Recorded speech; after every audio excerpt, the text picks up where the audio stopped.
Financial markets పై పట్టు సాధించాలనుకునే వాళ్ళు Revanth conduct చేసే వెబినార్ కోసం ఈ నెంబర్ కి కాల్ చేయండి. నమస్తే రేవంత్. నమస్తే అండి.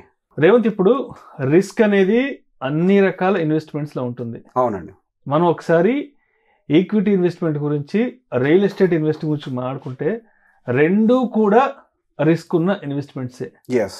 కానీ మనం దేంతో ఒక దాంట్లో ఇన్వెస్ట్ చేయాలని చాలా స్ట్రాంగ్గా ఉన్నాం. అవును. కాబట్టి అంటే మనం పెట్టిన ఇన్వెస్ట్మెంట్లో మనం కనుక ఎంత రిటర్న్స్ని పొందగలిగితే మరి మనం ఇన్వెస్ట్ చేసిన ఇన్వెస్ట్మెంట్ అనేది కరెక్ట్ అని మనకి మనం జడ్జిమెంట్ ఇచ్చుకోవచ్చు అంటారు. So risk is everywhere. నేను ఎప్పుడైనా ఇదే చెప్తాను. కాకపోతే మనం ట్రెడిషనల్గా రియల్ ఎస్టేట్లోనే పెట్టుబడులు పెడుతున్నాం కాబట్టి ట్రెడిషనల్గా మనం రియల్ ఎస్టేట్లో రిస్క్ లేదు అని అనుకుంటూ ఉంటాం. బట్ ఎస్, ఇప్పుడు ఎన్ని భూ కబ్జాలు చూడలేదు.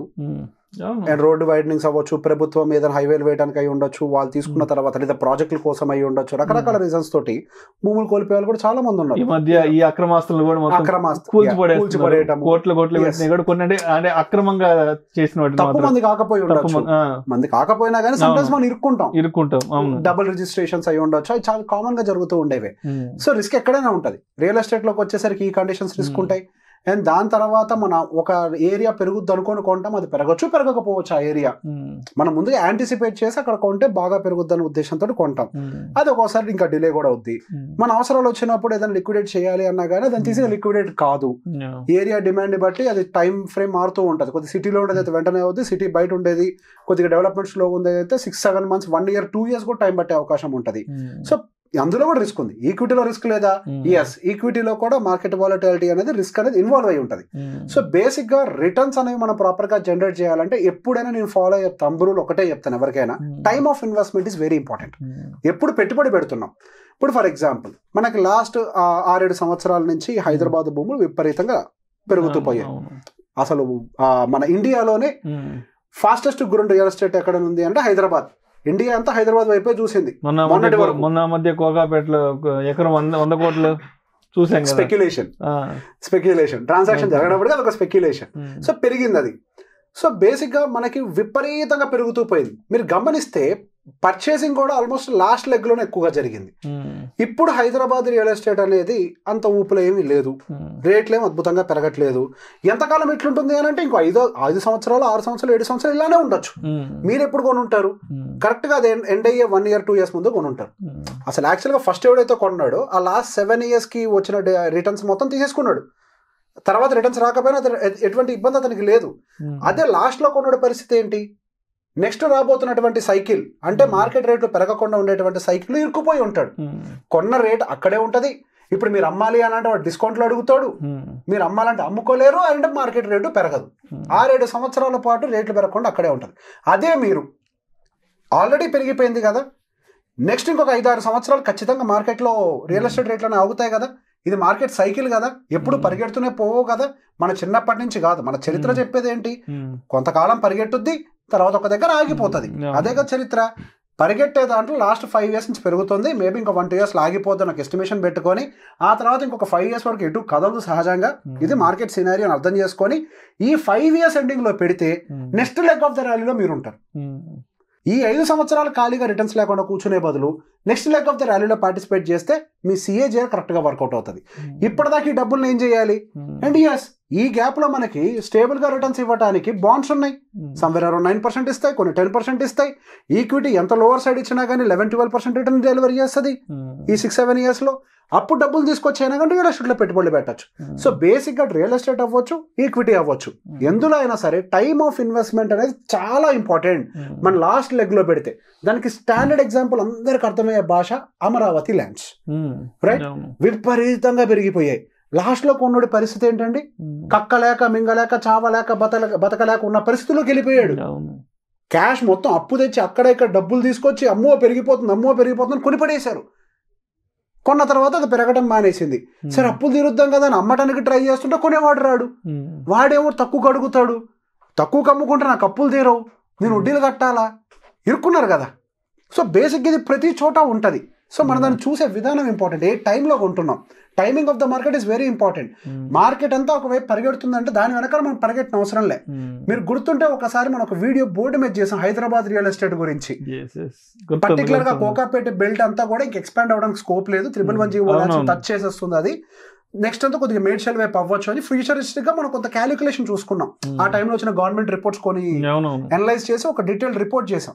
సో ఇట్లా అనలైజ్ చేయాలి. ఇప్పుడు పెరిగిన దాని మీద ఇంకా పెట్టుబడులు పెట్టడానికి ఇంట్రెస్ట్ చూపియరు. ఎందుకు? ఈవెన్ ఒక బిల్డర్ అపార్ట్మెంట్ కన్స్ట్రక్ట్ చేసి అమ్మాలి అని అంటే వాళ్ళకి రిటర్న్స్ అనేవి కరెక్ట్ గా వస్తాయి లేదా అసెస్మెంట్ చేసుకుంటారు. ఇంత పెట్టి నేను భూమి కొంటే, నేను కన్స్ట్రక్ట్ చేస్తే, నేను రేట్ అమ్మితే నాకు ఆ రేట్ వస్తుందా రాదో చూసుకుంటాడు. సో డెఫినెట్ గా నీకు డెవలప్మెంట్ స్లో డౌన్ అవుతుంది ఎప్పుడైతే రేట్ పీక్ వెళ్తుందో, ఇది వయబుల్ రేట్ కాదు ఇప్పుడు అని. సో నెక్స్ట్ ఇంకొక వైపు డైవర్షన్ జరుగుతుంది డెవలప్మెంట్ అనేది. సో అట్లీస్ట్ ఇది యాంటిసిపేట్ చేయాలి నెక్స్ట్ డెవలప్మెంట్ ఎటు జరుగుతుంది అనేది. So time of investment will play crucial role in wealth creation. అది ఈక్విటీ అయి ఉండొచ్చు అండ్ మనకి రియల్ ఎస్టేట్ అవ్వచ్చు. ఇప్పుడు రియల్ ఎస్టేట్ చెప్పా, ఈక్విటీ వైపు వస్తాను నేను. ఈక్విటీ వైపు కూడా మనం ఇదే పనులు చేస్తాం. మీరు గమనిస్తే మన చరిత్రలో స్టాక్ మార్కెట్ లో ఎక్కువగా నష్టపోయేది ఎవరు తెలుసా? యాక్చువల్ గా నా క్లయింట్ ఒక మాట చెప్పాడు. ఆయన ఎప్పటి నుంచో స్టాక్ మార్కెట్ లో ఇన్వెస్ట్మెంట్ చేస్తూ ఉంటారంట. ఆయన చెప్పిన ఉదాహరణ నాకు చాలా బాగా నచ్చింది, మీకు అది చెప్తా. మనకి ఇంతకు ముందు షేర్స్ అన్ని కూడా బ్రోకర్ ఆఫీస్కి వెళ్ళి కొనుక్కునేవాళ్ళం. ఈ కంప్యూటర్లు, పర్సనల్ లాగిన్లు అని మనకు లేవు, అన్ని పేపర్ బేస్డ్ గా మనం బ్రోకర్ ఆఫీస్కి వెళ్ళి కొనుక్కొని తెచ్చుకునేవాళ్ళం.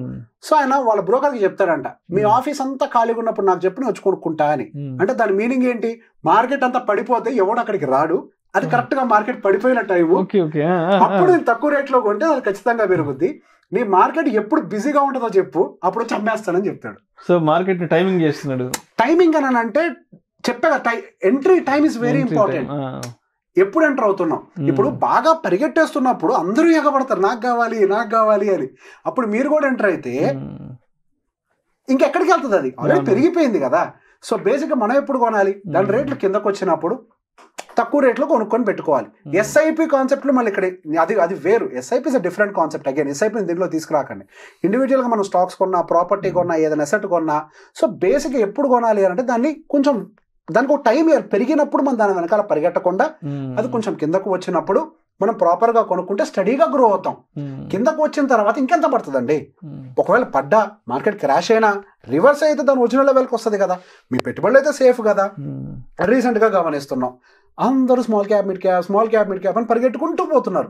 ఒకవైపు ప్రభుత్వం సెబీ భయపడుతుంది, అరే ఏదైనా పొరపాటున క్రాష్ జరిగితే లిక్విడిటీ ఇష్యూ వస్తుందేమో అని. సో బేసిక్ గా పరిగెట్టే దాని వెనకాల మనం పరిగెట్టకూడదు అంటున్నా. ఎక్కడైతే ఫెయిర్ గా వాల్యుయేషన్ ఉంది, రైట్, ఇది correct time of investment. So ఈ మెచ్యూరిటీ తోటి ఆలోచించాలి.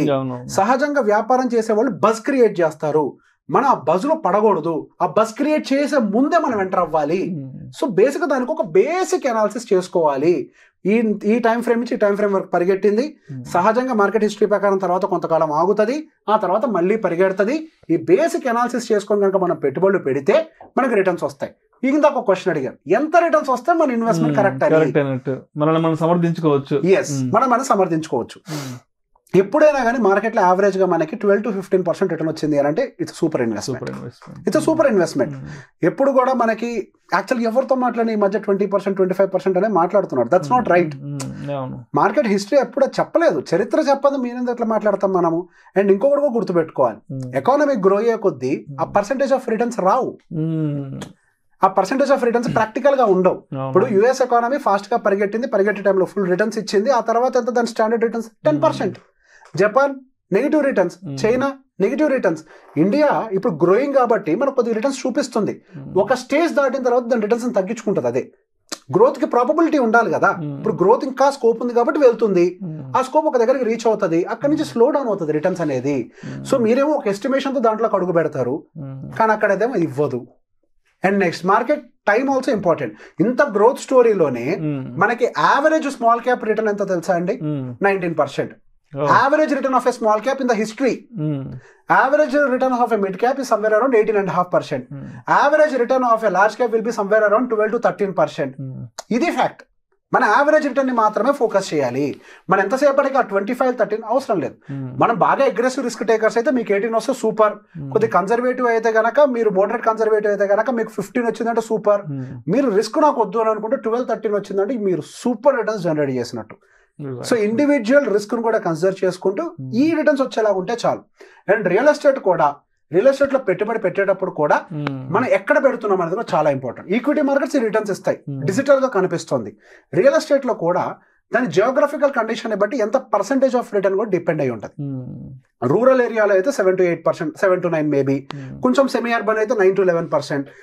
కంప్లీట్ గా అర్బన్ లోకి వచ్చేస్తే కనుక somewhere around like 11 to 13%. Metropolitan లో విత్ ఇన్ ద సిటీలోకి ఎంటర్ అయితే కనుక it could live between 17 to 13% మధ్యలో. సో బేసిక్ ఎప్పుడైనా ఒక 12% దాటేలాగా చూసుకోండి. సో జియోగ్రఫికల్ గా నెక్స్ట్ అది ఆ ఏరియాలో డెవలప్ కాబోతోంది, అర్బన్ టు మెట్రోపాలిటన్ కన్వర్ట్ అవుతుంది, లేదా సెమీ అర్బన్ టు అర్బన్ గా కన్వర్ట్ అవుతుంది. సో ఇట్లా చూసుకొని పిక్ చేస్తే ఈ రిటర్న్ స్టాండర్డ్ గా వస్తాయి. మన ఏంటి ఇన్ఫ్లేషన్ బీట్ చేయాలి. End of the day inflation 9-10 ఉంది అని అంటే మనం 12-13 ఎంత జనరేట్ చేసినా it's extra. That's how we have to work. Thank you so much Revanth. Thank you అండి.